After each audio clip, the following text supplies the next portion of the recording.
All right, I think I've got everybody back here. Was that a good round of networking? Did you get to meet some people? See some thumbs up there. Awesome. Thanks, Corey. Yeah, it was great. All right, terrific. Let me get started here. I'm almost on track. And if you were to take a look at the little chat button down in the bottom of the your little control bar, you'll see that chat, and you click on that, put in there your name, your company, phone number, email, location. It's always interesting when we're done at the end of the night to go look and see where everybody's from. I know that Al's from, are you in Jersey tonight, Al, or are you in Texas?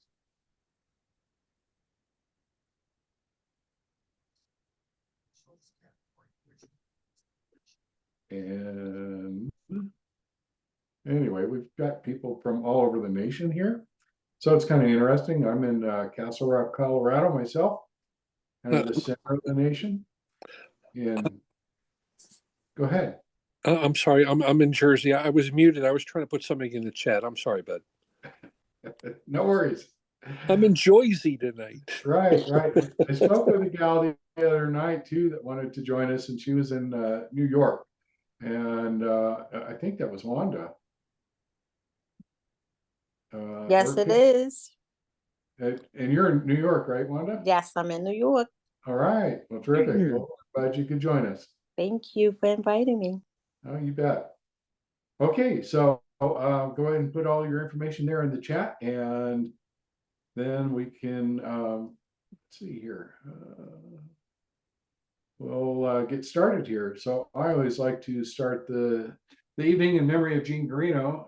Gene was instrumental in the founding of the RAL Academy, the RAL National Association, and introduced thousands of people, including me, to the model of the residential style of assisted living. His motto was do good and do well.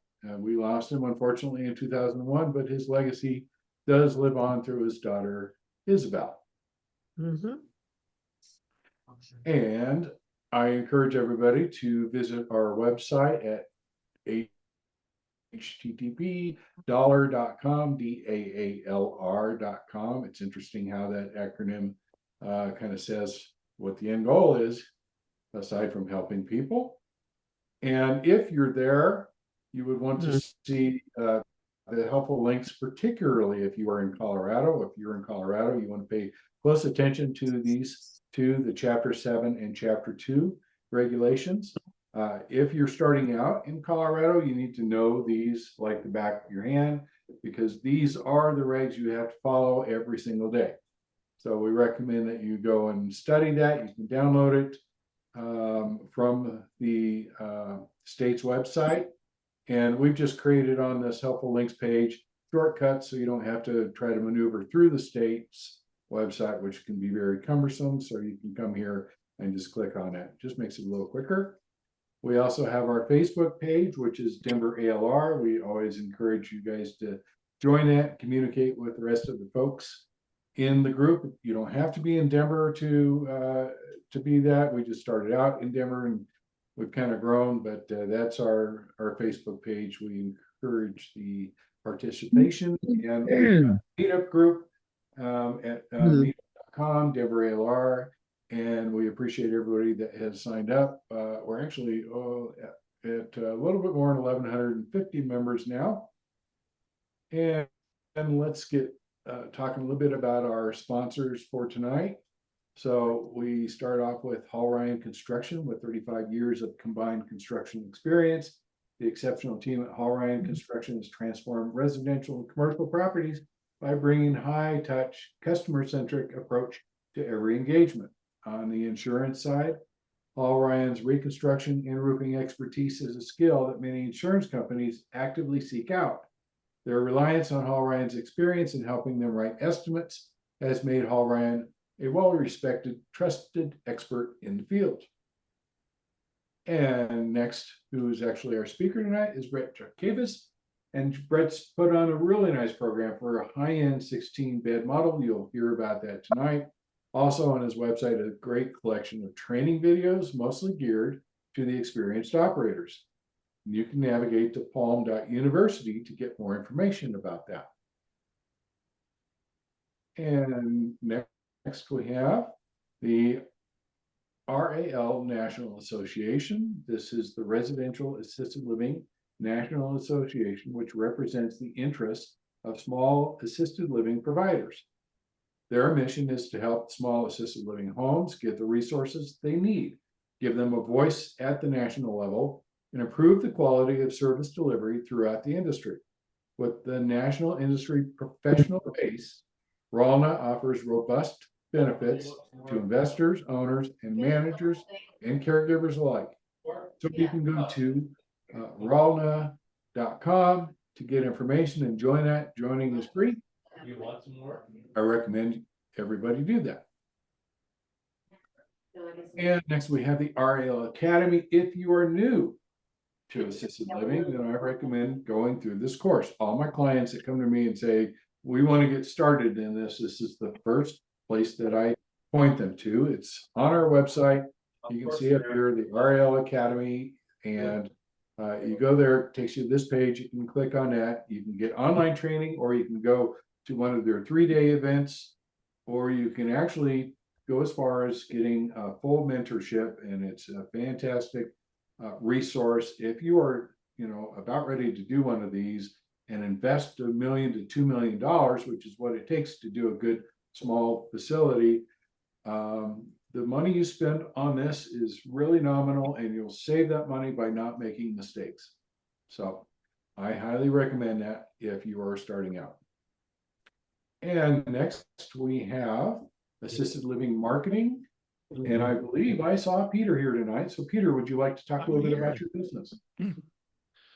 Yes, I'm here. Good to see you, Vern, and everybody. Peter Brissett. We provide website development and local search and lead gen services and Google Ads management, that type of work for residential assisted living. Been doing this for 15 years specifically for that. And if you have any needs in that area, we would love to help you out with that. So drop my info in the chat there, and be happy to have a conversation. I have me right now. Awesome.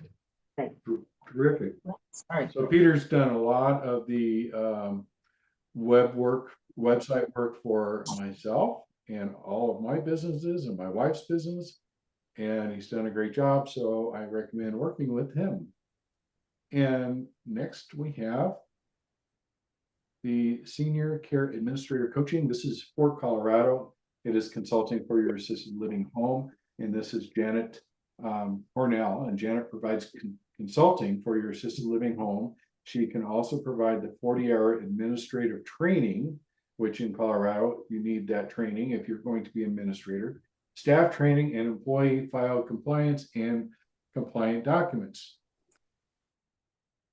So Janet will also do mock surveys, which she'll come through your house and just check it out and basically tell you everything you would be tagged for if you were surveyed by the state. And it's good to know that information so that you can fix it before the state comes and actually dings you and it costs you money. And next we have ICOR. This is the investment community of the Rockies. ICOR is Colorado's only nationally recognized and award-winning real estate investors association, serving Denver Metro, Colorado Springs, Fort Collins, and Northern Colorado, as well as real estate and rental property investors across the state. You can go to icorockies.com to learn more and join that group. This is the first group I always recommend when people ask me when they come to Colorado, where should I go? What's the best REIA? And next we have the Colorado's, well, not only Colorado's assisted living lawyers, but PinkowskiLaw.com, and they help developers and operators of assisted living and group homes locate and establish their facilities so they can focus on the business of caring for the people. They'll act as your advocate and work with your local council to encourage compliance with Fair Housing Act provisions. They're terrific at dealing with that fair housing. And if you run across an HOA that says you can't do this, or zoning that says you can't do this, and those are the people you hire to say, hey, fair housing says we have a right. So go to pinkowskilaw.com to get more information about them. They've got a really good blog here too about assisted living. So pinkowskilaw.com/assisted living blog. And next, we're going to talk a little bit about A Better Way Funding. This is the group that I am associated with.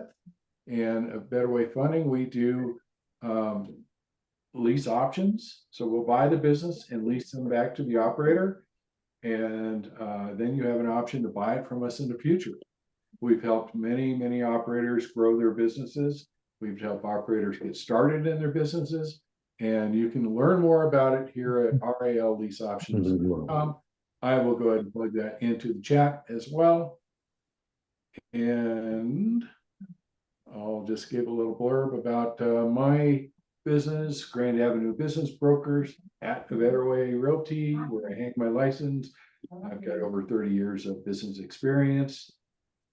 I've done over 80 assisted living transactions, specifically over 180 million in transactions altogether. Certified business intermediary. I am a certified senior housing investment professional, and so that's something I'm a little bit proud of, because right now there's about 30 of those level 2 senior housing investment professionals in the nation. And of course, I specialize in assisted living, and that is my website, grandavenuebrokers.com. We've had quite a bit of recent activity, and this is really in the last 6 or 8 months. 16 beds in North Metro, 12.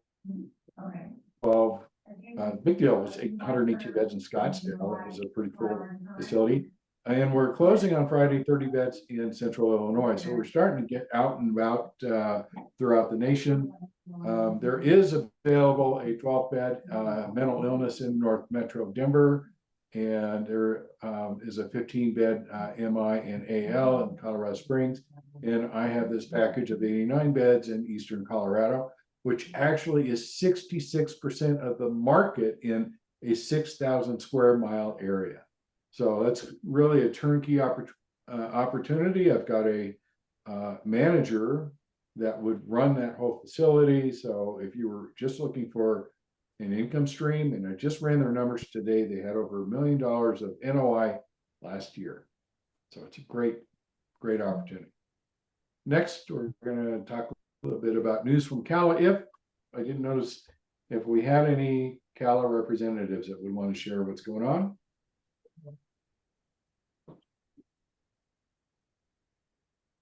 And I don't think we do tonight. That's too bad.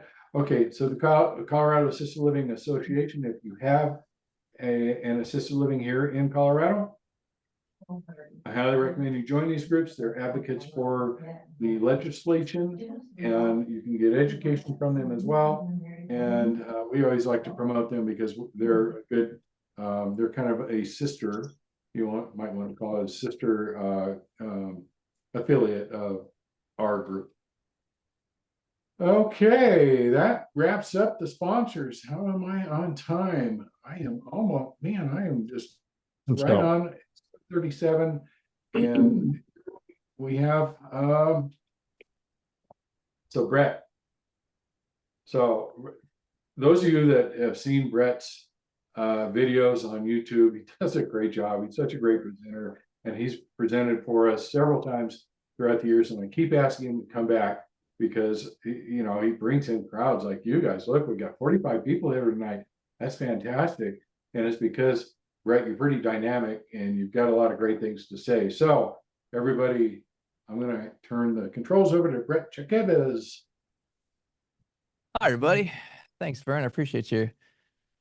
Yes, happy to be back and seeing a lot of people I know a lot of people I've talked to over the last few years. So what is up, everybody? Even have a couple of our partners on the call, which is kind of funny because I'll see you guys tomorrow. I don't know why you need to come, but you've heard me say all this lots of times. But yeah, happy to talk to you tonight. I'm going to share my screen here in a minute. A couple little just admin things. I think there is a couple people who are not on mute. Would you mind muting yourself so I can do this presentation? I think it's Paul and maybe Joe are not on mute. You probably didn't know. There we go, Paul. Thanks. And then Joe also. Anyway, so we'll talk for a little bit tonight about our topic. Here, let me actually share screen. And then also just kind of housekeeping. If I'm really small on your screen and you see like everyone, if you go over me and you click the 3 little dots, you can pin me and it'll make my screen bigger because I'm going to share screen with PowerPoint and stuff. So it'll make that a lot easier for everybody. Awesome.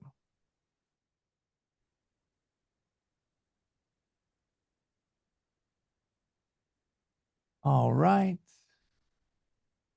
So everybody see PowerPoint and then me with picture in picture. Awesome. You can't tell me because you're all muted. So let's get into it. We'll talk for a little bit tonight about how to start an assisted living mansion. And if you follow my stuff, that's what I call what we do. And I wanted to come share with you to give you a perspective of perhaps a different option, right? We're all very familiar with the big facilities. We're very familiar with the smaller RAL model. And I personally am not a fan of either of those. So I want to share a different option with you and talk through how practical and or achievable it is, a lot more than people may think. So we'll talk through what it looks like, some of the numbers. We'll talk through, you know, the funding part of this, how I did that, the construction, all of these kind of things. And so here in the photo, you can see a couple of my mansions here. On the left, this is the one that we started in 2019. This is actually a home conversion that was our first assisted living. And that's on Mesa. We've been running that for nearly 5 years. We consistently make about 40 grand a month from that property. And my wife and I own it. And we're very, very passive in that. Probably work less than 4 hours a week, something to that effect. On the right, you'll see this other white building. That is our newest mansion. We have 2 of them that look a little bit more done than that. We're maybe a month away from finishing construction. So that's really what I want to share with you tonight, talking about the numbers and the deal structure and how this works if you were going to consider doing a bigger deal. And that's really what I would encourage everyone to do tonight. And I can for certain tell you that everyone can do it. You may not be able to do it by yourself, but you can definitely bring on a team or a partner where you are lacking to be able to do a bigger deal. So this mansion here in the photo, the mansions that we build, there are 16 private rooms. They all have private baths, full roll-in showers. They're pretty good size. They're about 330 square feet for each bedroom. The whole building's about 10,000 square feet. And if you do follow us online, you'll see lots of videos on. I break down the whole thing on YouTube and show just month by month what everything looks like and what everything costs, and you can really kind of see the behind the scenes, follow the journey. So that's really what I wanted to share tonight and just kind of encourage you that there is other options out there. And this is really my why, right? And I think many, many people relate to this. I came from a real estate background. I was flipping houses. I was focusing on my rental property game. And man, we flipped a lot of houses, and I was still just stuck in the system, always needing the next deal. You know, we bought a lot of properties and had a lot of different, you know, doors and rental income, and it was such a pain in the butt. I'm not going to lie. You know, some of them we were making good money on, some of them we were, you know, breaking even on. Lots of them there was always issues and evictions, and this was in California, right? So we had to go through all that stuff. But that's just a whole other thing. Don't do rentals in California. But nonetheless, we wanted something bigger, something different that made a difference financially for myself and my wife, and actually made a difference for the people in our community. So I know a lot of you relate to that. And really, I was looking for freedom, right? So I'll share the numbers with you tonight because we consistently make 40 grand a month from each of our mansions. And as we are continuing to scale, Laura and myself will personally own 5 of them, 80 beds here in Georgetown. And then we partner with people across the country to build more of these mansions. So the finance part of this is phenomenal. You can make amazing money even if you bring on a partner to be able to do one of these big deals. The time freedom is awesome. And it is honestly because of the deal structure. We have 2 full-time managers for each of our mansions. We have a private chef, and then we have 2 caregivers around the clock and a maintenance person. So we have the numbers to afford all of these things, which really means that I'm not getting the calls when staff don't call in. Well, I'm not getting the calls when we have a snowstorm, all those kind of things. We are able to travel to, Europe or South America for 3 weeks. And man, I don't get any calls from the business, but I think Laura, not very much. Laura's my wife. She runs Platinum Resort for us.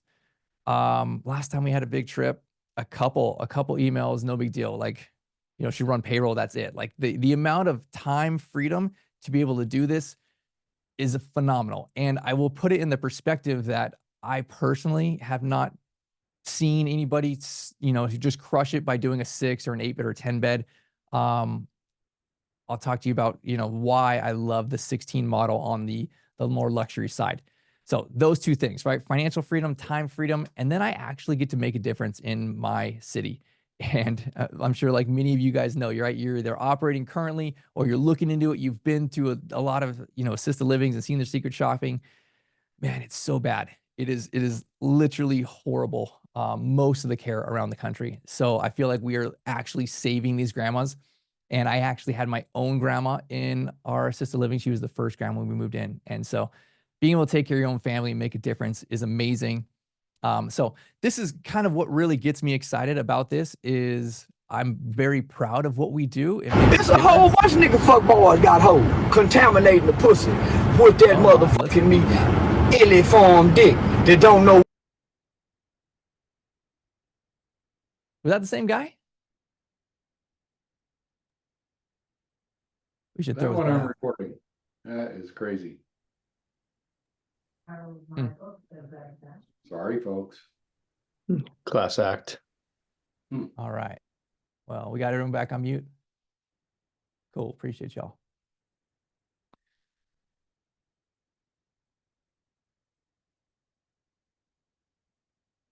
All right. Well, let's get back into it here. So let's keep going here. So this is really what I see, and I want to put it in this perspective that I think that too big is a problem, right? The big smelly facilities, nobody wants to be in these places post-COVID. And my opinion is this, right? That you may have a ton of beds and you can say, hey, you know what, I can make so much money because I have all these potential beds. I got 40 beds. Man, but I don't think you can sell 40 beds. Most of the assisted livings around me, even the new big boxes that are beautiful, they're like 65, 75% occupancy because the market has shifted away from this big facility. Nobody wants to be in those kind of places, but they do offer, they have a chef, they have nursing, they have, end of life care, memory care, all those kind of things. So there's advantages there. And if you flip to the other side, again, not to hate on anyone who's doing a small RAL, but in my experience, I have not seen that you can really do great with these things, right? You financially struggle and you put so much heart and passion. You want to make a difference, but you literally don't have the numbers to be able to hire a chef or a second manager or a first manager or pay for overtime or really anything, right? And usually you don't have the resources to bring in and take people at perhaps, end of life or memory care or things like that. And I think that there's great opportunity with the smaller residential model, but it's still kind of missing the mark. And honestly, I believe that the opportunity is kind of in the middle here with the assisted living mansion. And that's kind of what I call it here. And really our niche is we build new construction, 16 beds. They're all private rooms.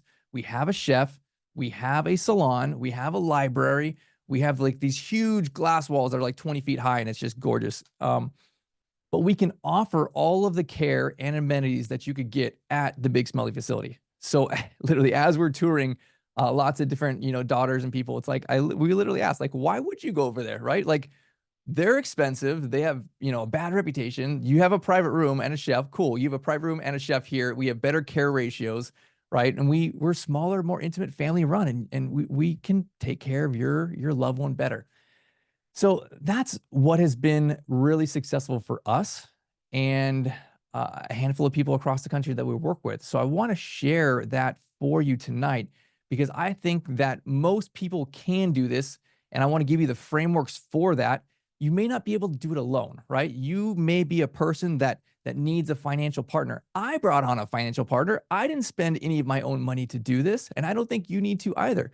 You may be a real estate person like me, and then you go and find an operations person, or vice versa. You may be an operations person. Now you just need to find someone to help you with the real estate side. So I think you can do these deals and make it work. And I wanted to share what that looks like. So this is what our model really is. And I want to go into the numbers because I think numbers are really important. I think there's a lot of fluff in this industry as people share about these different models and all that kind of stuff. I'm happy to show you what my real numbers are because my real numbers are good. And it is because of the model that we do. So on our first assisted living on Mesa, it was the photo on the left I showed you. We're about $8,000 per bed there. On our new mansions, we're about to open in 2 months, and we'll be somewhere between start at around 9 and probably push up towards 10 as we become stabilized. So as I said, all the amenities, right? You can see them all right here. Why would you go to the big smelly facility if I can offer you way more for the same price? And that's really what I want to share with you, kind of the numbers first, and then get into these frameworks. And our model, our niche is 16 beds. I think that's the best number. You could make a great argument for 18, for 17, for 15. All those are good things around that range. 16 residents times $8,000 per month is $128,000, right? Top line income. If you do a great job with marketing and you stay, average about 1 bed open per month, then you end up about $120,000 a month of top line income averaged over your course of a year. So we did a little bit actually better than that for occupancy. So 120, okay, is what you bring in per month in income. Then here's what our current expenses look like. And this is actually very, very, very close to what it looks like.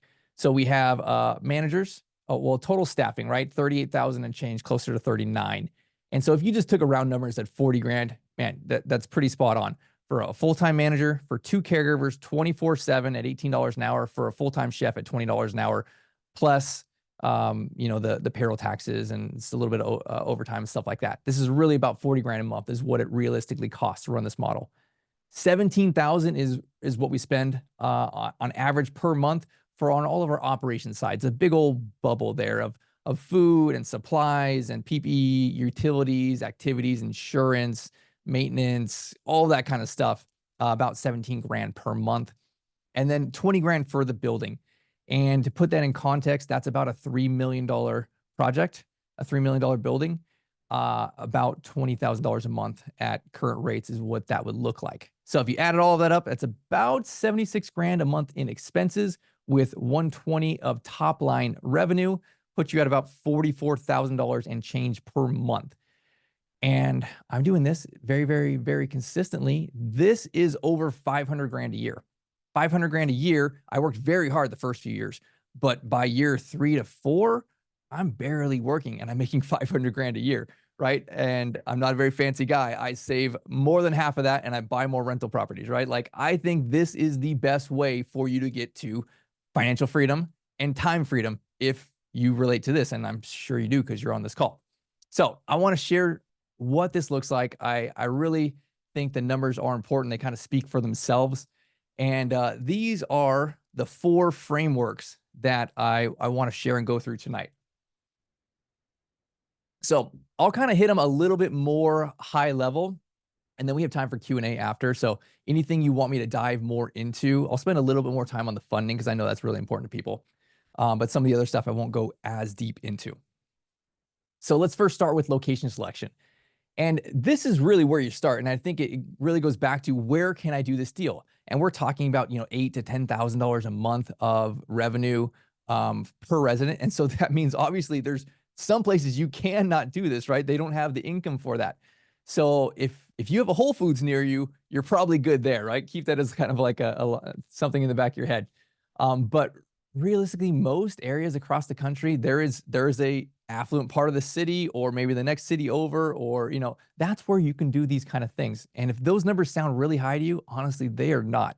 Our niche is the very end of life, not independent, not assisted living. I've talked to a few of you tonight that, you have stairs and stuff in your house. We're not talking about those people, and then they need to decline by like another 5 or 7 years, right? That's what we're talking about. As you get to very end of life, it gets more and more expensive, and that's what it costs.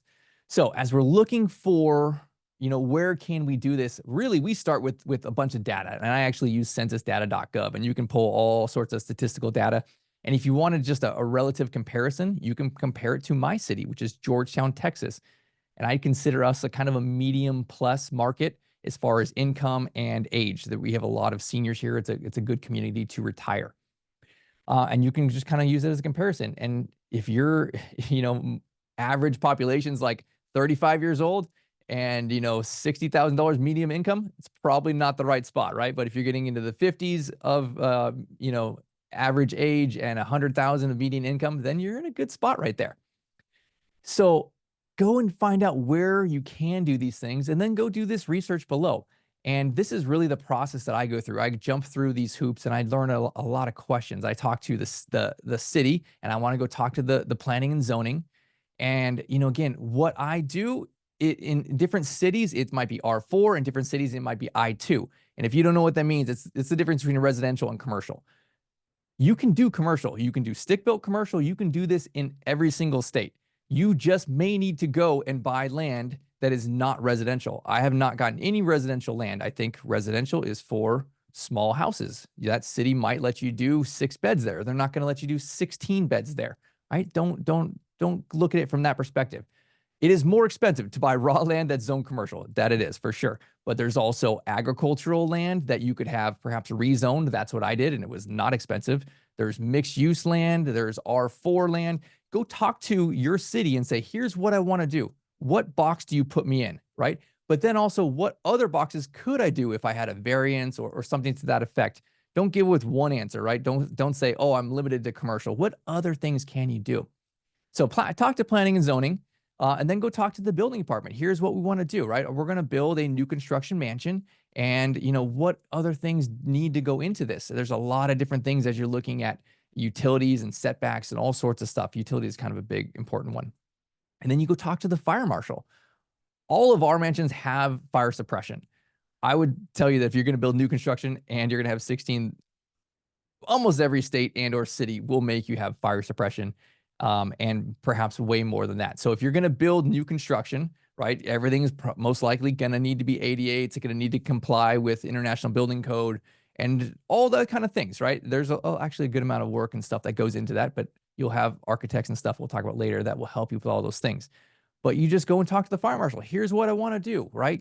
How does this work? Can you get your fire engine here? Is there, a fire hydrant close enough? What type of fire sprinkler system would I need? Those are kind of the important questions. And then perhaps you need to talk to your health department. And this kind of is case by case, city by city, state by state. But health department may have different requirements for you to jump through, or it may not be applicable at all. But I would add that I have a free course really diving deep into like 20 videos or something to that effect on the website, going through all of this. And again, we don't sell anything. You can by all means go and binge all this content and go through this journey yourself. So that's really the first framework here. I'll spend a little bit more time on funding because that's usually people's biggest hurdle. And I'll just start by again saying that we have not used any of our own money on any of the mansions we've done. We brought in investor partners.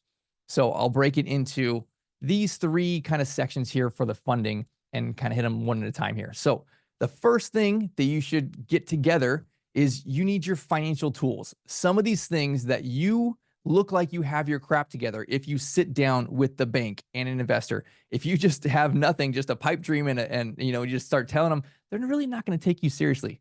But if you spend the time and you spend some money and you get your stuff together, then it can go all the way to the end and you can get somebody seriously, you know, committing to you. So some of the things that I consider important are these 4 things: a business plan, right? And you can find someone on like Fiverr, Upwork to help you. I would for sure make sure that they have experience in assisted living and they understand the licensure and all of that kind of stuff, right? But have a solid business plan built. And then your financial pro forma. That is a bit more complicated because you don't know what you don't know yet. And so you might ask for help from perhaps like a local meetup group, meet some people who are operating and they can tell you all the different numbers there. I mean, you saw kind of the ballpark of what it looks like for my operations, but there's so many little line item things that you would never consider. And then how does that push forward with when you're staffing and your overtime and, you know, investor funds and all those kind of things? It can get pretty complicated. And I would suggest that you do a great job with it and maybe spend some money on it. The next part of this is architecturals. When I sit down with my potential investors, I'm showing them the business plan, I'm explaining all the numbers, but then I'm also saying, hey, look, here is my actual architecturals. Here's our plans, right? Here's what the mansions look like. All these rooms here, here's the glass walls, here's the kitchen. Look how badass it's going to look. It's going to be amazing, right? And then I'm showing them the renderings and we're looking at all the, you know, the buildings. And if you can get all of that stuff together, it's honestly a good amount of work. But man, like when you sit down with somebody, they're just like, yes, I want to do this, right? Like, this is awesome. You have a bulletproof plan. I understand what it is now. I really want to see and, you know, dig into this with you. So that, I want to stress, is super important. If you show up to investors and you don't have your stuff together, it's going to look like you don't have your stuff together. The next thing that I want to hit is lenders. And I've actually gone 3 different type of financing for assisted living. The first one on Mesa, I did all private money. I raised 1.1 million on that. And then we went and we refinanced that with a local commercial bank. And I still have that local commercial bank loan in place. And then on our most recent deal, we did SBA. And so I want to talk to you about SBA because I really recommend it for what we're doing here. And so you can see a photo here of our neighborhood that we're building out. 4 of these mansions we're building. This is the first 2 that we're building here. This is a few months ago. The buildings are nearly done. But you can see like it's 7 acres and we have a big old loop and everyone has their own driveway and they really look like they're next door neighbors because they're like 55 feet apart from each other. So if you could hear anything from me, it is doing a bigger deal equals freedom, right? If you do a small deal or if you think to yourself, man, I just need to get my feet wet and do a small deal first, that's not freedom. It's probably chains, honestly, in my experience. Like you're just trapping yourself into like this slave of a job and you're going to hate it for like the next 3 years. And then you're going to quit and be like, that was stupid. I should never do assisted living. No, assisted living's awesome. You just got to do the right size deal. And usually what's blocking people from doing a great deal is the fundings, right? So that's what I want to talk to you about SBA 7A. I think it's awesome. And here's why I think it's awesome. If you look at the slides here, right, there's 2 sides to this. There's the real estate side and the business side. And this is why it's awesome, because they will lend money on both sides of this. They'll lend money for the real estate, meaning if you're buying raw land, right, you can use the loan to buy the land. Then you can use the loan for all of the construction and the building, for all of the site work connecting to the utilities, the landscaping, all of that kind of stuff. You can use this money for the architect and the engineering fees. You can use it for the permit fees, for all the bank fees. You can use it for the interest while you're under construction, because that gets up there pretty good. You can use it for all the equipment, the appliances, everything you're going to put in there, all those things on the real estate side, right? And then you can use that same loan to fund the business side. So literally all the furniture, we're buying some awesome, gorgeous, badass furniture, and it's expensive as crap. And the bank's financing that, right? So all of that kind of stuff, the working capital dollars, salaries for managers pre-opening, marketing dollars pre-opening, and then even lease up reserves for like 6 months after you got your license and you're not stabilized yet, you're not making a profit. You literally are borrowing the money to make the interest payment for like the first 6 months. So when we build out our performa, we're actually making money the first 6 months instead of losing money because we're not paying the interest yet on the loan.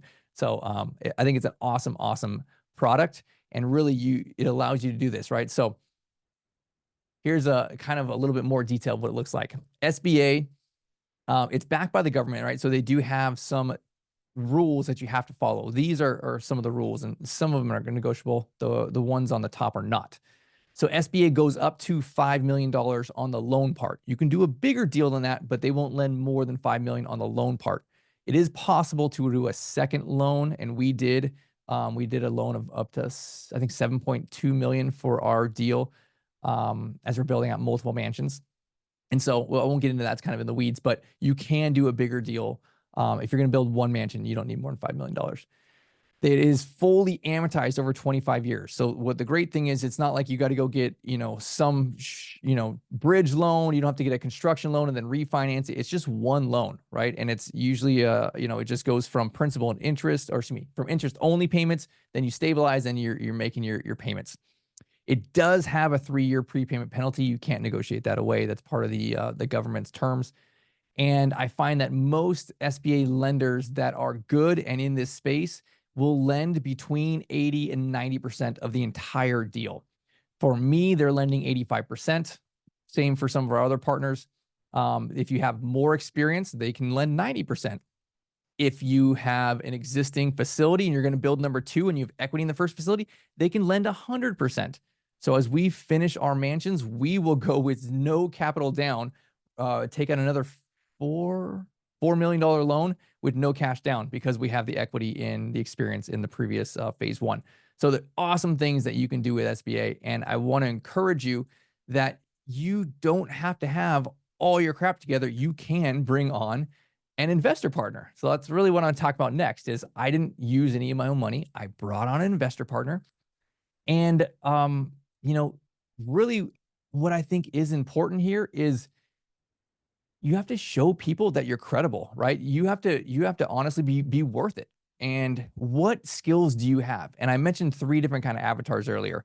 There's a money avatar, which is not you in this example. There is a real estate avatar, which was me, right? I'm great at real estate stuff. And then there is like the nurse, caregiver kind of avatar. Which one of those 3 are you? If you are the nurse or the real estate person, man, then go find the money partner and maybe find the other one. And maybe you can hire them. You don't have to bring all 3 people to the team, but use your skills to say, hey, you know what? I have all my stuff together. Spend some time and some money building out your tools, your business plan.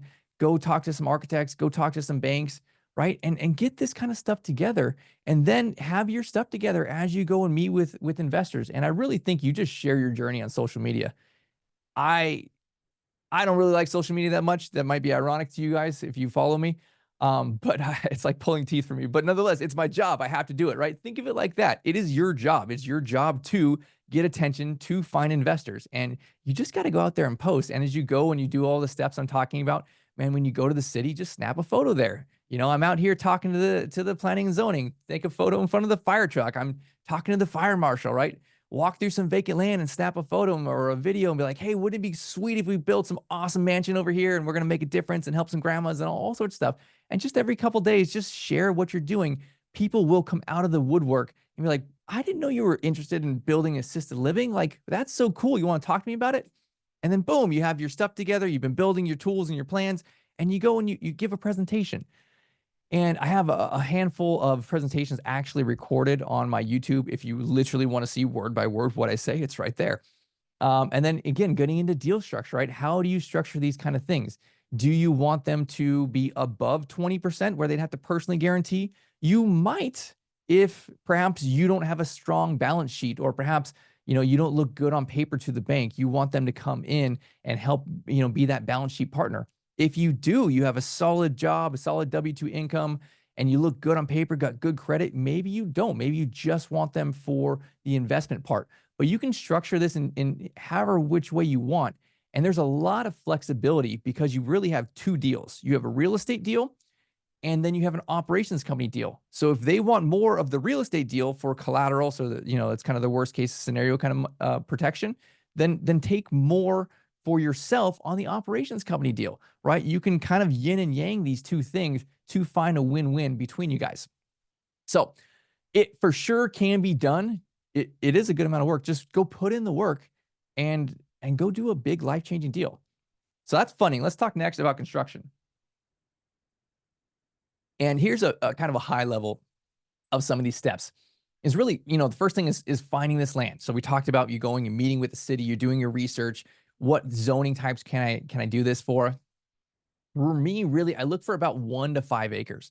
If you're going to build one mansion, 1 acre is a good starting place. You can definitely do it smaller, but it doesn't have the feel of a mansion. It's just kind of a small box, small smelly facility in that, in that example. So 1, 2 acres, that'd be great. You can build one awesome, gorgeous mansion, plenty of parking, all that kind of stuff. We bought 7.6 acres and we're building in phases and doing 2, and then we'll come back and do 2 more on that. So you can do it however you like, but that's kind of what it looks like. And an important other consideration there is utilities. And you can usually go on the city's website. They have a GIS mapping system. If a city has a great, website, then they'll have a lot of details on this stuff. A lot of times utilities might be just as expensive as the land. So I guess just keep that in mind. That was a lesson I learned a hard way. If you're thinking to yourself, oh my gosh, this land over here is, $600,000. But if I go outside of the city over here, it's only $200,000. That $200,000 might be more expensive than the $600,000 if you don't have a fire line and all these other things, right? It's really fire water that gets expensive. You start having to put in private fire hydrants and a tank and a pump and all that kind of stuff if it is required. So good food for thought there. Again, I have a lot of videos that will go in great depth on this if you want to go and do this activity yourself. Architects and engineers are really the kind of the next thing, right? As you're going through, you either identify a piece of property, you might buy it, you might just put in escrow for a long escrow, but then you're going through really with the first one, the architect, and then you start moving through engineers, architect, then most likely into structural engineer, MEP engineer, and then civil engineer. And man, cost can vary a good amount. I would say reasonable on the low side is like 40 to 50 for all of those different architect and engineer kind of stuff. And that's definitely probably on the low side. It can get up to in the 6 figures. And I would encourage you to say no to those kind of people that want to charge you like the 3-6% and then inflate the cost of the whole thing and make it look like it's super expensive. I look at a lot of these numbers across the country, and I think that like 60 to 80 is kind of a good range for all of those kind of costs. And it is honestly a good amount of work that they have to do. So you get all that stuff dialed in, right? Then you're looking for your builder. And I think that you don't necessarily need like a full commercial builder.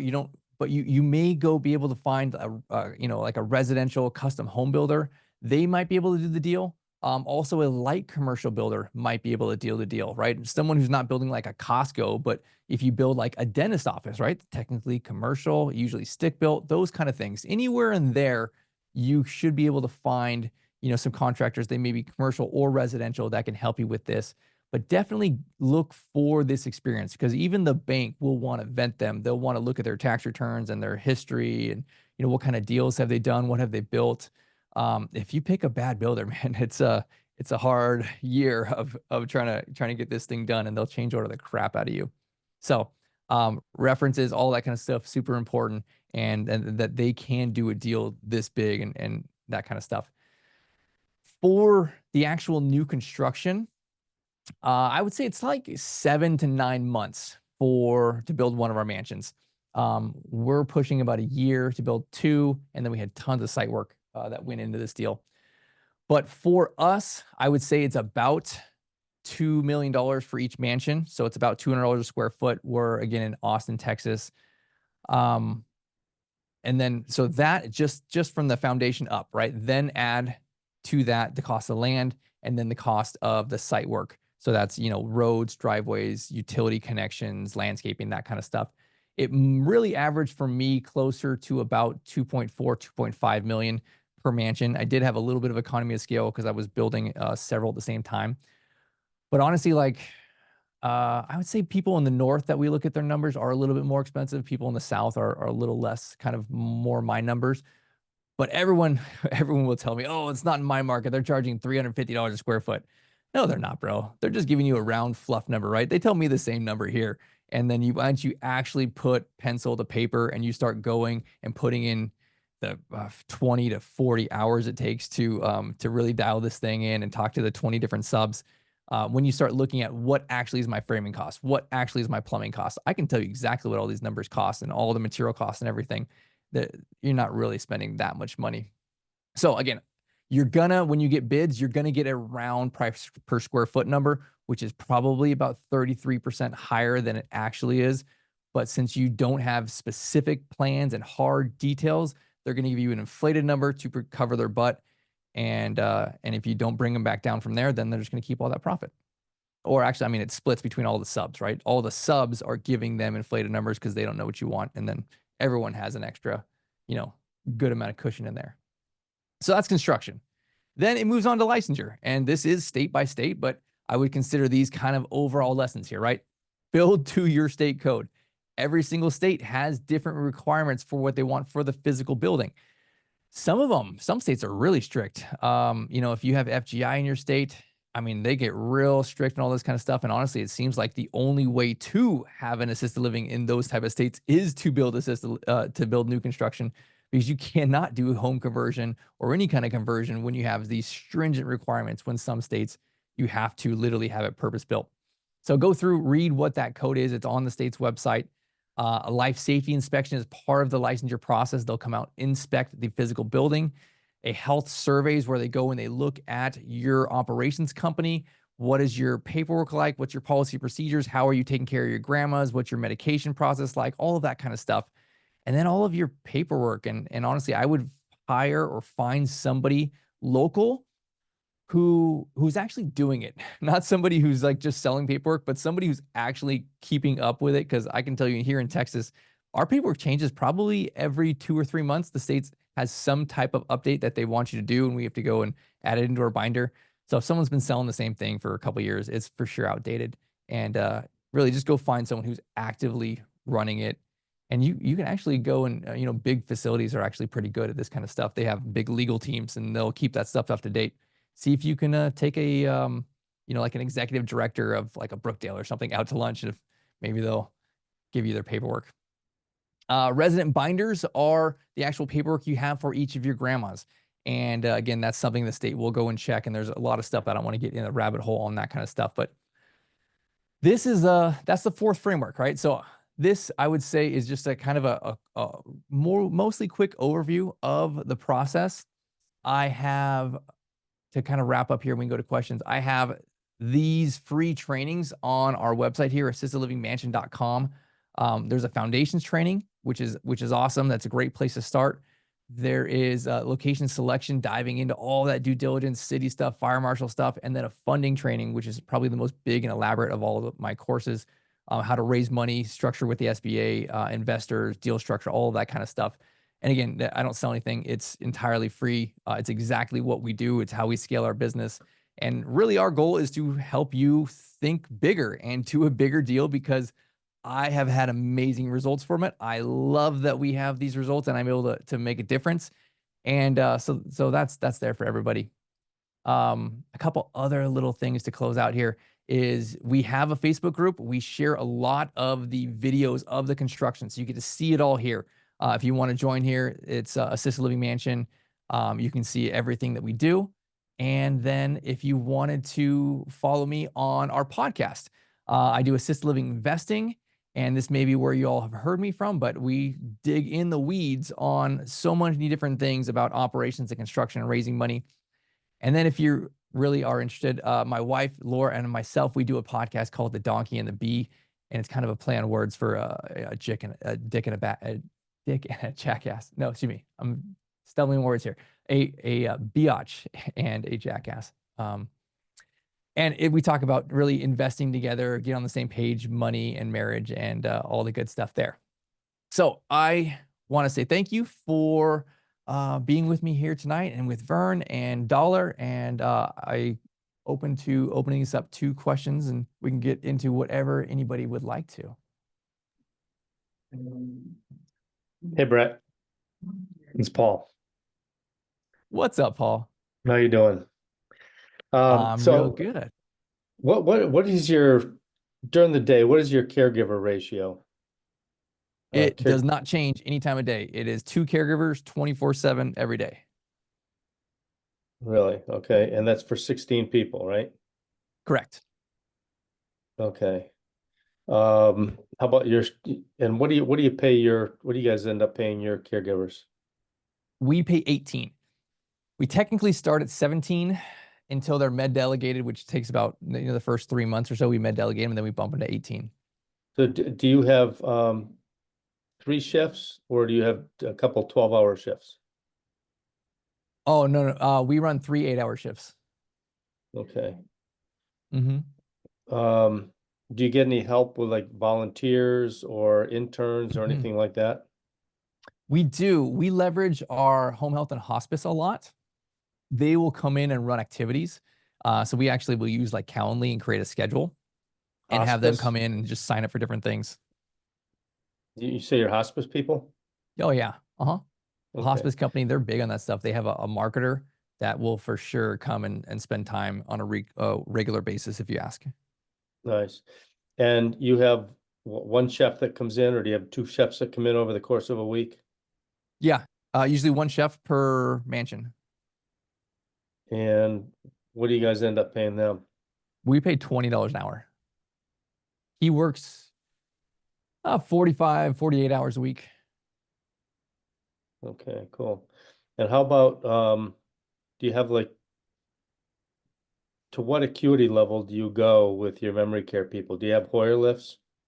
We do not. No, hard no So for us. so Um, those will be shipped out to nursing homes or the next level? we take, let me rephrase that. We can take almost everyone. Man, we had somebody who we said no to the other day who had to be intubated. One of our residents had to go on a catheter, and we said no to them, that they'd have to move out.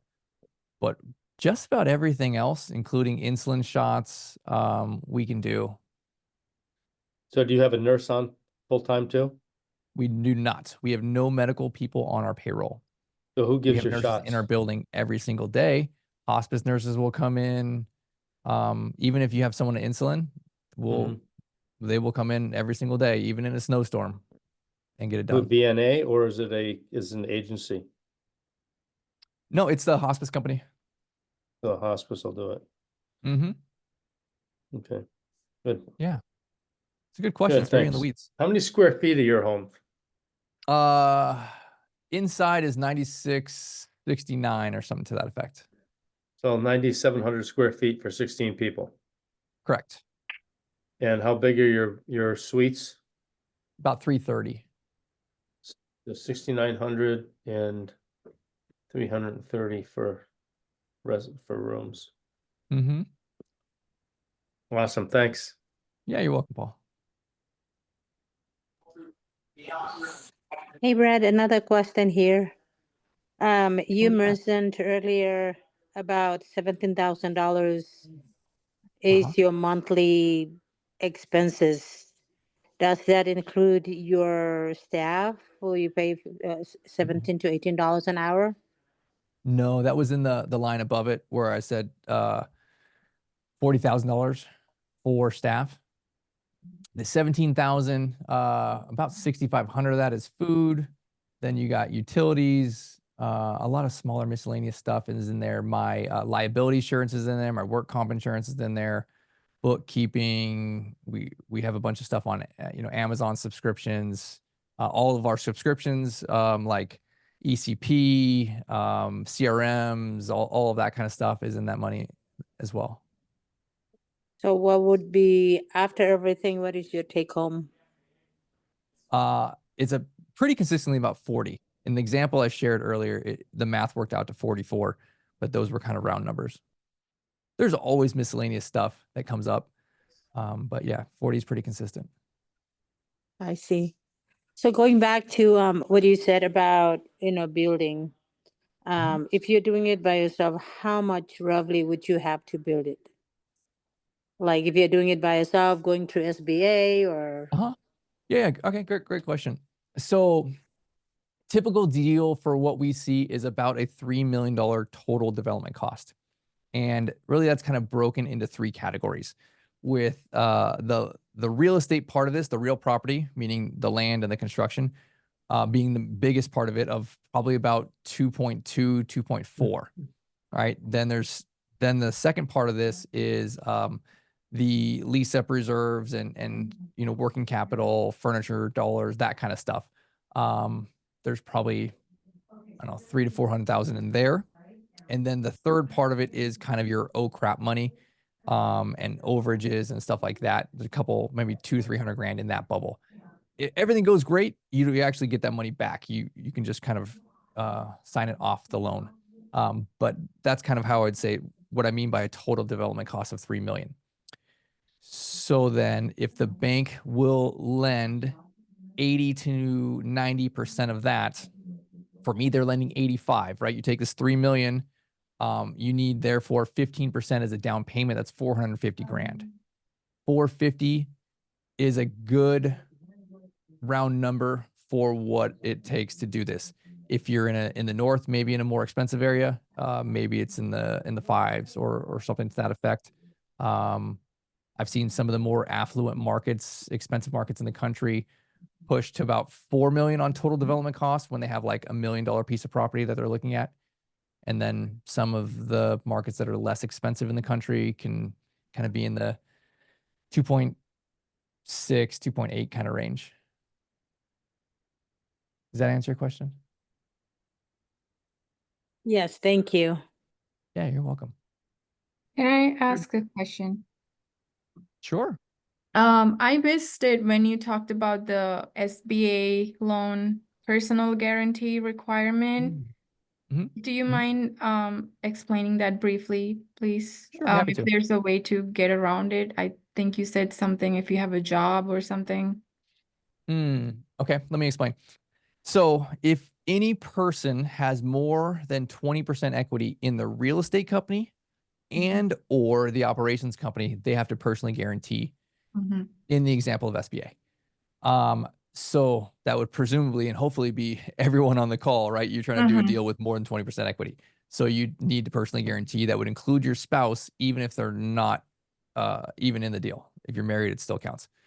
So that is important because if you or your spouse have bad credit, it might be a deal killer for you. You got to get your stuff together on paper. Even if you have a great person you're going to partner with, you might still be the limiting factor there. But where I was going with this, so if you have an investor, the question is, do you keep them at 19 or less, or do you put them at 20 or above? And obviously it's in their best interest not to personally guarantee, but they also want more equity, right? So it's kind of a fine line there. If someone is kind of new, starting out, financially speaking, they're not very bankable, they don't look great on paper, or they don't have a lot of assets or net worth, then you may want to have an investor partner to not only bring in the down payment money, but also to bring in the financial credibility. I refer to them as a balance sheet partner. They're coming on because they have a good balance sheet, right? Meaning they look good on paper, they have assets, that kind of stuff. That's where you may, if someone's kind of financially starting out, you have goodish credit, but you don't have all your financial stuff together. That may be the box you want to put them in or make an offer in that perspective. So in that case, that partner would have more equity than myself, correct? Is that No, it doesn't have to. okay? You can negotiate however you like, right? I mean, you could be 50-50, it could be 60-40. You could potentially even do this. You could do 50-50 on the real estate, and you could do like 70-30 on the operations company. Okay. Structured however you want. The investor, their biggest priority is they're signing on the dotted line for this real piece of property. They want to make sure that they're safe there. But you also get their huge win when you go to sell, the multi-million-dollar win. If you're going to be the operator, you're putting in your heart and your sweat and soul and tears, right? Like it's not an easy business. and you want the cash flow, right? If the team can make 40 grand per month, you want, the lion's share of that. Can you get 60 or 70% of that? That's amazing money. If you can cash flow 25 grand a month, that's life-changing money for most people. Okay. So for example, let's say I own 70% and the partner owns 30%. Mhm. And his financials are better than mine. So the SBA would only require the personal guarantee from him, not me, even though Mhm. both. No, anyone with 20% or more. Okay. Yeah. So even if you bring on an investor partner that has all their stuff together, if you do not have your stuff together, it's probably a no-go. Okay. Gotcha. Mhm. Thank you. You're welcome. Brett, can I piggyback on that just a little bit? In my case, I've got a course. great credit score, but I've got a lot of debt that I've taken on as part of this business journey. So a lot of the debt is tied to businesses. Now, you just said that it might be a no-go. In what case would can I make this work? What would that look That's a like? good question. And so what I actually really like about the SBA doing this is they don't look at it necessarily from a debt to income ratio perspective that you would see if you go buy a traditional house to live in with that kind of mortgage. They're looking at it from a cash flow perspective. So if you have a huge deal like this that spits off 40 grand a month and you happen to have debt, they're looking at it from a global position. So they're going to take your debt, right? And assuming it's way less than 40 grand a month. And then the big deal coming in at 40 grand a month, it really brings everything up to whatever that is, 37,000 or whatever those numbers are. It can overcome that issue if you have good credit and stable W-2 income or whatever else that looks like. Great, I feel encouraged. One other question, do you use an electronic patient records keeping software? And We do. And what do you spend for that? Good question. It's ECP and it's per resident, and so 16 residents. I want to say we're in the like $150 a month range. Laura uses it and raves about ECP, so you guys can check that out if you like. Thanks, Brett. 150 Yeah. per resident per month No, excuse me, 150 per month. for ECP. Uh-huh. Mhm. And Neil has his hand raised. What's up, Neil? Hey, Brett.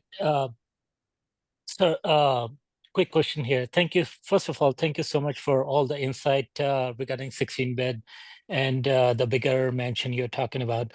When I bring in a private investor, what are their expectations? What is the return they can expect based upon what percentage they can be a partner of? Can they be sleeping partner? When can I buy them out? What would be the good time frame? Let's say a year or two, I can buy them out. Good questions. So if you were going to make me an offer, here's what I would want. I want, number one, safety and security for my money.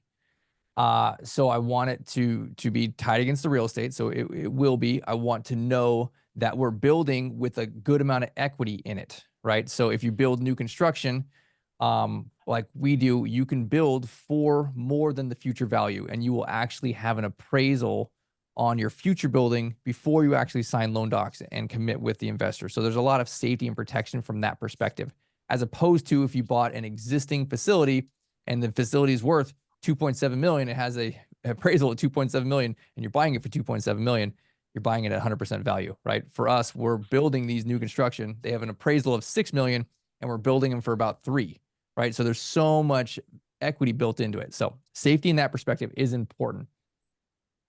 And then I look at it from a cash flow perspective, and you can kind of amortize it, over the life of the investment.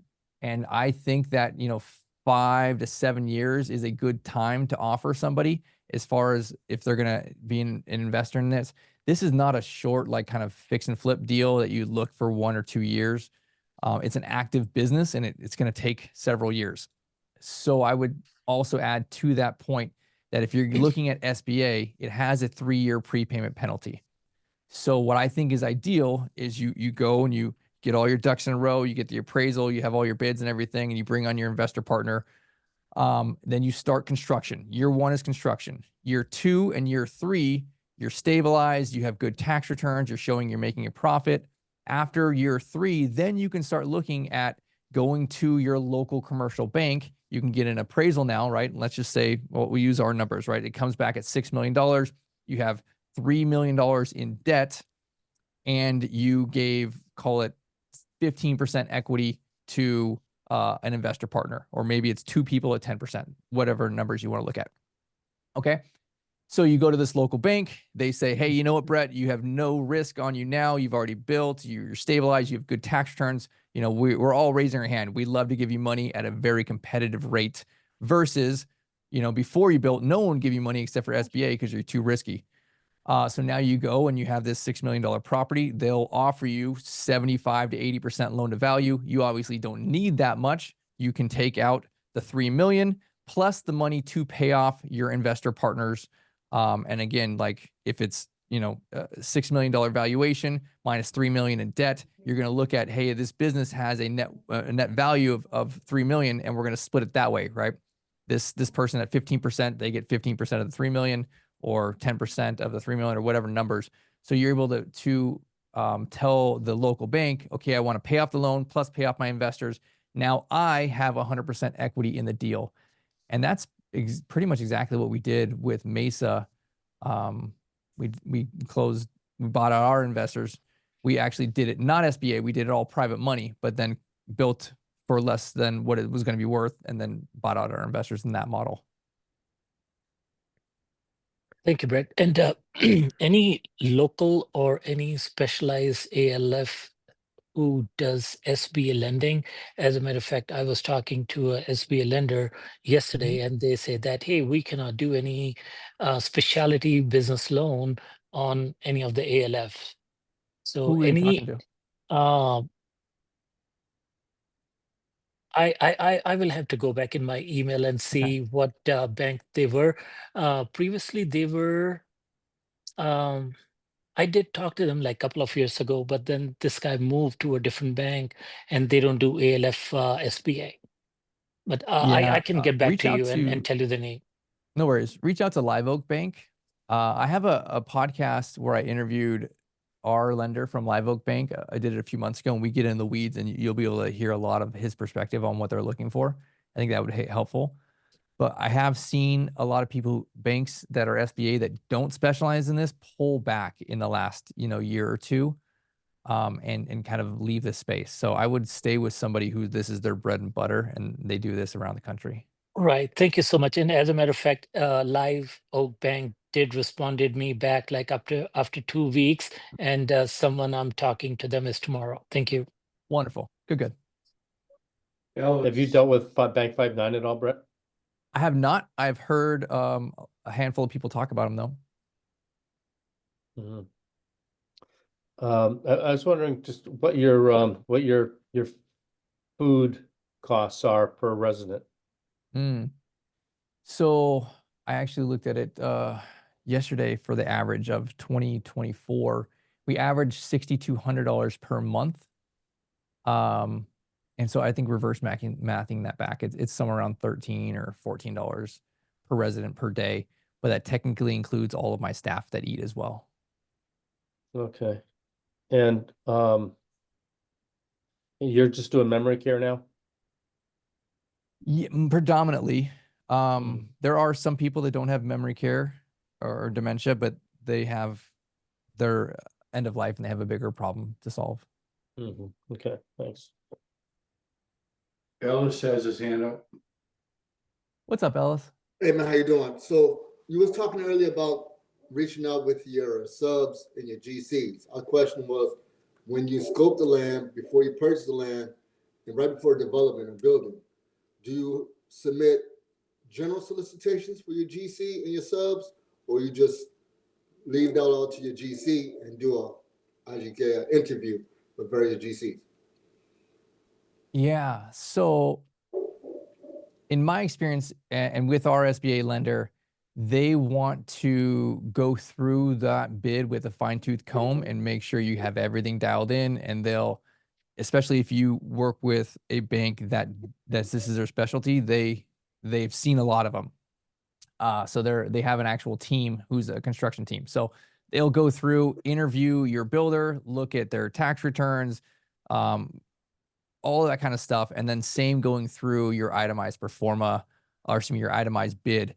They're not going to necessarily look at the talk to the subs or anything to that effect, but if they're seeing, you know, lumber at, you know, $100,000 and you're building a 10,000 square foot mansion, they're definitely going to call you out on that.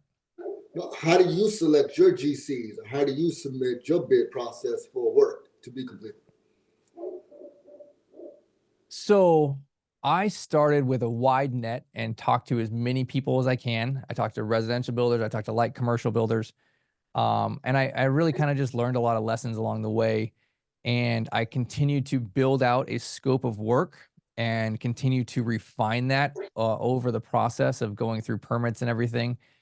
And now it's simple because I have everything dialed in and I can tell you exactly here's, you know, every piece of lumber and window and everything, right? It's very simple and scalable now. But when I did it the first time, it was just a lot of work.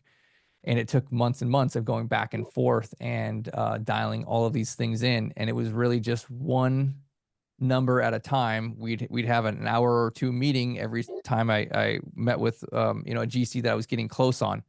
And we just kind of continue to dial these things in, VE everything. But I started with a wide net, and then probably half of them were interested. And then of those half, I got kind of round numbers, right? I was getting numbers of $250 to $300 a square foot. But they're just throwing a number out there, see if it's stuck. And then, okay, here's the people that I like. I worked down to a few people, and then we started putting in many hours together until it really got down to one. And then honestly, I got down to one. We were about to sign, and that company sold their business, and the person who bought it did not want to do my deal, and I had to scramble and find somebody else again. But I was able, at least I built out that scope of work, and I think that's the important part. Be more and more and more detailed. They're going to ask you all these in the weed questions, and then once you make a decision on it, just line item all that kind of stuff out, your trim and your electrical and everything. And the more specific you can be, the lower of a number you'll get. So to make sure I understand this correctly, when you started interviewing your GCs, you already had your 3D renderings, your models, and all your plans? Yes, I had full architecturals and everything. And that's super important, or else they're just going to give you a round number price per square foot because they have no idea what to send to their subs. And that was more or less about 40,000, you say, for your architectural plans and your renderings? Yeah, 40 might, yes. Probably minus the civil engineering stuff. Okay, thank you. Yeah, you're welcome. Lola.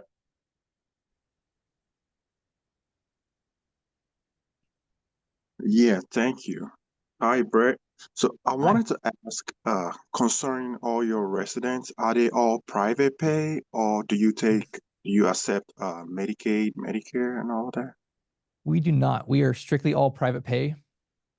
I personally think that's the model that fits what our product is. It is an expensive, higher end product, and we are attracting those customers. It makes it honestly a lot easier for collecting income and honestly just having a lot less drama, as people are not stressed. I shouldn't say that, but they're less stressed about money. These are people who have financially prepared, and or their son or daughter have financially prepared for them. Okay. Okay. So my other question is, starting a whole construction, how long does it take, the period of time for a new construction, you know, from start to finish? Yeah, 9 months is a good estimate for that. 9 months, ETA 9 months. Okay. Honestly, you're just building a really big house with just a whole bunch of bedrooms. It's not that complicated, right? It's just bedroom after bedroom after bedroom. I mean, they literally frame the whole thing in like 5 days. Like it goes quick. All right. Thank you. And Nani. Hi, Brett. I have two questions for you. The first one will be related to hiring. How do you find a very good fit employee for your business, and how do you maintain them? How do you keep them with you for longer term? The second question would be, you have a very solid business going. How do you track your expenses? Do you have your CPA or your accountant who has direct access to your account to track all those expenses? I do. So I'll answer the second question first. Yes, I have a bookkeeper. I use QuickBooks Online. And so she goes in, she sees all of my stuff, and then most everything, probably 95% of it, she just reclassifies. It's, payments she's seen before, vendors she's seen before. She sends me an email at the end of the month with, here's any questions, and I respond, and then we do a monthly review. And then we have, she puts it into boxes for me. So again, like I know month by month by month, here's my payroll, here's my food, here's my utilities, and I can see a working trend on all those kind of things. I would encourage you to do that. Numbers are really important. Your first question is the hardest question in this industry is how do you get great staff and how do you keep great staff? I would first start by saying you'll probably have a revolving door of about 1/3 of your staff, and 2/3 of your staff will probably be solid staff that are with you for 1 to a couple years. We pay about $2 more than everyone else. And that is why we can keep great people. But the only way we can pay $2 more than everyone else is because of what the model looks like and because we are on the higher side of the model. So the numbers all, honestly, if you don't charge enough, you can't get good people is what I'm really trying to get the gist of to you. And so you have to have a beautiful product and you have to have the right number of beds in order to have good employees, because they will go somewhere else if they can get an extra buck or two more. Second, maybe part to that is really who your management people are. Laura has spent so much time with our managers, investing in them, paid for leadership training, so much stuff, investing in your management. And then the way you treat your management is the way your management will treat your staff, and the way your staff will treat your grandparents. And that goes back to your success of your reputation. So it's all super, super important. But I would say that, it all starts with you have to have the income to pay for good people.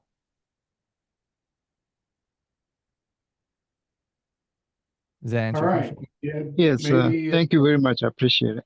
You're welcome.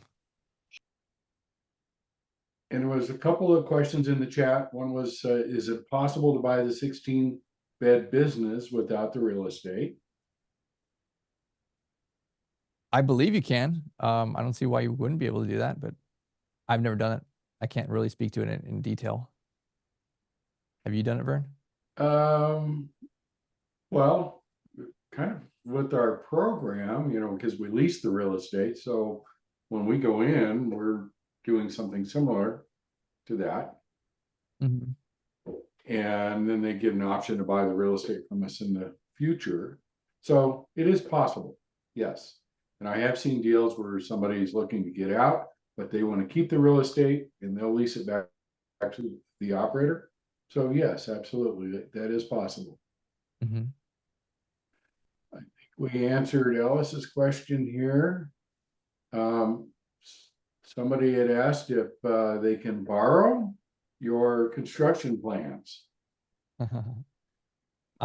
We share those plans, and our partners build our exact mansion, and our construction manager walks your builder through the whole thing, but that's just for our partners. And what does a partner look like? Is that one of your, is that part of your mentorship class, or is that? Yeah. So I didn't really, not getting too much in the weeds of it, but yeah, I mean, we essentially help people build our mansions, and we call them partners because we do take a small equity piece of the deal, and we come along with you, and we're financially incentivized to help you win. So we have a team of people who run Platinum Resort for us that help you through the construction, through the architectural, through the funding, through marketing, through operations and dementia and everything. And it's really just copying and pasting our business, Platinum Resort, with kind of your vision and your spin on it. So that's why we call them partners, because we actually are business partners. Gotcha. All right, and I think that's it for the questions. And what does it take to be a partner? Just popped up. Yeah, I would just hit our website, assistedlivingmansion.com. And there's lots of information on that. And if you think that you want to learn more about it, you could book a call with our team, and then I'm happy to hop on with you guys after that, and we can go from there.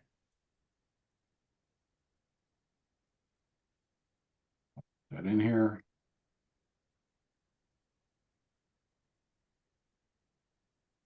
All right. Awesome. Thanks, Vern.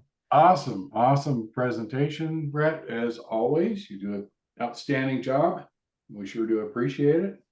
To wrap up our meeting, we do have haves and wants. If anybody has something they want to present to the group or wants something from the group, this is an opportunity. If you have a service that you'd like to offer up to the group, this is an opportunity. Do we have anybody for haves and wants? Hey, Brad, just a quick question. One more question. So you said you have a couple of managers, right, in your homes. So that manager, do you have a manager that supervises all of them? Like in here, we have, like in Denver, we have administrators. So like I own a couple of them, and I am the administrator on file, and then I have managers working for me. So what is your model to run those homes like that? So we have 2 regional managers that oversee our assistant managers, and one leads the staffing side, one leads the resident side. Here in Texas, you have to have a separate administrator per licensed building, and so we have several, for one manager assigned to kind of each of those things. But ultimately, we just have the 2 regional managers that oversee the assistant managers and split those roles. Okay. Any haves and wants from the group? Going once? Going twice? Brett, thank you again. I appreciate everybody joining us tonight. Hopefully this was valuable information for you. And I always leave this open, so if you want to stay and continue to network, you can certainly do that. But I will leave the room, and you're welcome to hang out and open up a chat if you want to. That's great. Otherwise, we will see you all next month. It's the last Wednesday of the month, and thanks again, everybody, for coming tonight.